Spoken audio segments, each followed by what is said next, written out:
Welcome to the Dissertation Writing Workshop. I'm Jacob Mays, and today we are going to write the introduction section of the introduction chapter, Chapter 1. All right. Now, the purpose of this section is to, 1, describe the topic of the study, state why the study needs to be done, and the potential sort of positive implications of the study.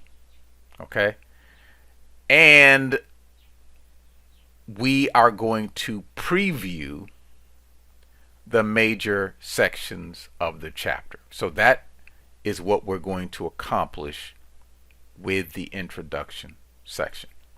Now, my recommendation is that this be written in 2 paragraphs.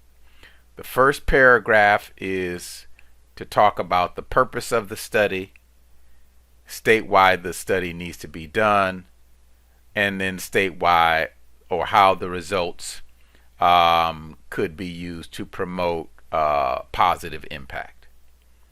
And then the second paragraph is where we talk about the organization of the chapter and how we will proceed across or through the entire chapter.